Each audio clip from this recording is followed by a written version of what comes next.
दुनिया को हिला देने वाली 9/11 की सुबह। ये रिपोर्ट पहली बार 11 सितंबर 2021 को प्रकाशित हुई थी। 11 सितंबर हमले की बरसी पर हम इस रिपोर्ट को दोबारा प्रकाशित कर रहे हैं। 11 सितंबर 2001 को मंगलवार का दिन था। दुनिया का सबसे खतरनाक चरमपंथी हमला इसी दिन हुआ था। चरमपंथियों ने अमेरिकी यात्री विमानों को न्यूयॉर्क स्थित वर्ल्ड ट्रेड टावर की 2 गगनचुंबी इमारतों से टकराया था। इस हादसे में हजारों लोगों की मौत हुई थी।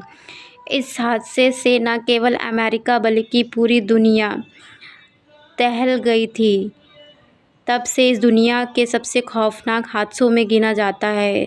पूर्वी अमेरिका में उस दिन 4 यात्री विमानों को आत्मघाती हमलावरों ने हाईजैक किया था। इसके बाद उन्होंने इसका इस्तेमाल न्यूयॉर्क और वाशिंगटन के बेहद मशहूर इमारतों पर हमले के तौर पर किया था।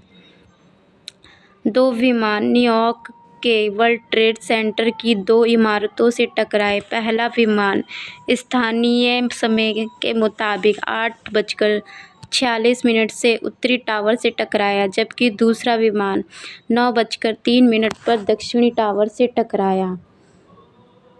इस हादसे से दोनों इमारतों में आग लग गई। ऊपर की मंजिलों में लोग फंस गए थे और पूरा शहर धुएं से भर गया था। 2 घंटों के अंदर 110 मंजिली इमारत पूरी तरह से ढह गई और मलबे में तब्दील हो गई। थोड़ी देर बाद 9:37 में 30 विमान वाशिंगटन डीसी से थोड़ी दूर स्थित अमेरिका रक्षा विभाग के मुख्यालय पेंटागन से टकराया, जबकि चौथा विमान 10:03 में पेंसिल्वेनिया के मैदानों में क्रैश कर गया।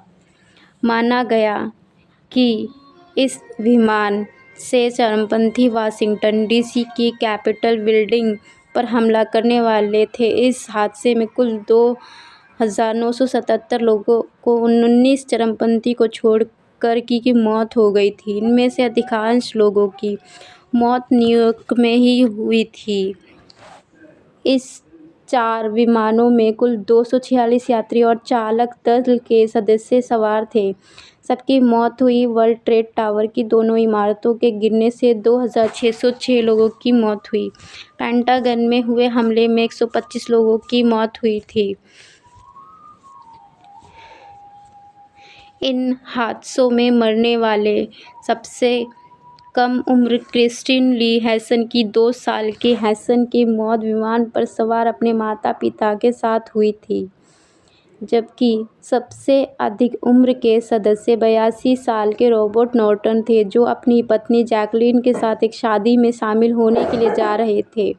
वर्ल्ड ट्रेड टावर से जब पहला विमान टकराया था, तब मोटे अनुमान के मुताबिक इमारत में करीब 17,400 लोग मौजूद थे।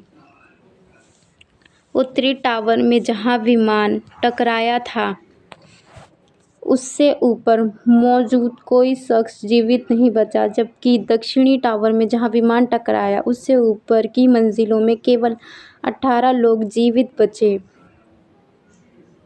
मारे गए लोगों में 77 देशों के नागरिक शामिल थे। इसके अलावा न्यूयॉर्क सिटी में मलबे की चपेट में आने से भी 441 लोगों की मौत हुई थी। इस हमले में हजारों लोग घायल हुए थे या बाद में बीमार हो गए। इनमें दमकल कर्मी भी शामिल थे।